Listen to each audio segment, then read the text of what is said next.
tell you a little bit about myself. I'm coming up on 45, and I don't really feel that old, even though I'm pretty much entrenched in middle age. But I must say that every once in a while, the cranky old bastard that I'm going to become someday sneaks out, and it usually has to do with the behavior of people who are much younger than me. It's the kids these days syndrome, I think you know what I'm talking about, where I'm just too old to understand the behavior of younger people. And let me give you an example. I used to work at Oregon State University, and every once in a while I would go down to use the bathrooms, and one time in particular I go down, and first of all let me explain. The bathrooms are in the lobby, and the men's room is right there, and next to the men's room door is a sign right here that says men. And on that sign is also Braille.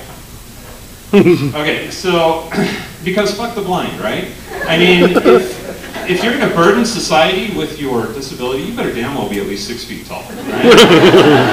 It's not really a question of whether they can reach it, it's why would they look for it? Well, not look for it. Why would they feel for it there in the first place? Anyway, so I go into the bathroom, and I head over to the urinals, and I see there's a kid in one of the stalls. I can see his backpack on the floor. So I go over, and I'm taking my whiz, and I hear a little rustling coming from the stall, and I figure he's finishing up. But then, out of the blue, he says something. And I absolutely could not believe what I heard. In fact, I made a point to memorize it because I thought I would have to be explaining it to somebody at some point, like now. And what he said was this, and this is verbatim. He said, "Whoa." He actually said, "Whoa."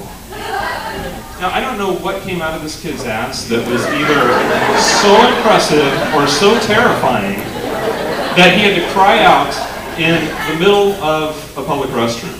It reminded me a little bit of my daughter, and she's 10 now, but she was about 3.5 years old when we potty trained her. And for those of you who don't have children, let me tell you, 3.5 is a little on the late-ish side. And it's not that she couldn't figure it out or that she was afraid, it's that she was lazy. She figured out that if she was potty trained, if she went to use the potty, she would have to take time out from her busy schedule and go in and use the bathroom. And in her defense, when you're a girl, using the bathroom is really just business. But when you're a boy, you can have some fun with it. Because you can play some games, like you can take target practice at floaters, and you can use your imagination. When I was a little kid and I would go in and pee, I would pretend that I was a superhero named Lightning Man. And my superpower was that lightning bolts would shoot out of my dick and subdue the supervillains, right? And I thought that this would make me the most popular superhero out there and that people would love me. What I didn't understand at the time was that would make me actually the least popular superhero in Gotham City, and in fact the only one who was a registered sex offender. So my girl finally got potty trained, and it was fine, except that predictably she would be excited about it, and so she would go use the bathroom, and within a couple minutes I'd hear, Dad, you gotta come here and look at this. And so I would go down the hall, and you gotta do it because you gotta be supportive. If you're not supportive of the potty stuff, they develop issues, and I don't want a poop fetishist in my family. And so I would go down there, and she'd be standing by the toilet, and she'd say, Dad, check this out. And so I'd kind of sidle up to the toilet and be like, so, you made that all by yourself, did you?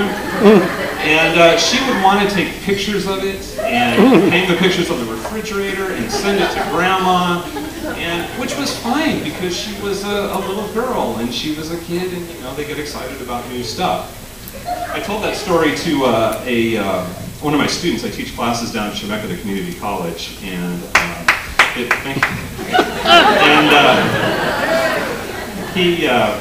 he wasn't surprised at all because he has a friend who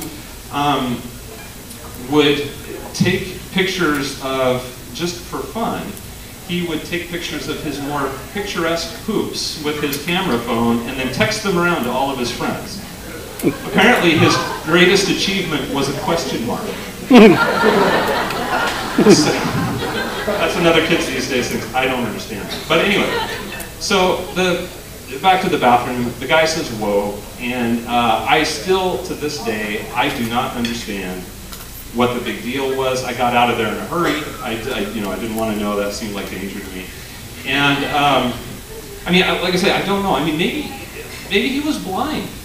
Maybe he came to the bathroom and he could not find the sign, and he spent so much time out there looking for the sign that by the time he got inside the bathroom and got into the stall, he was constipated.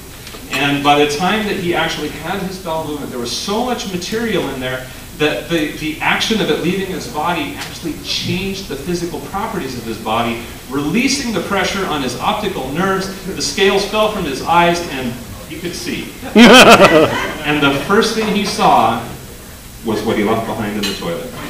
And maybe he was thinking, whoa, corn really does shoot right through you, doesn't it? Thank you very much.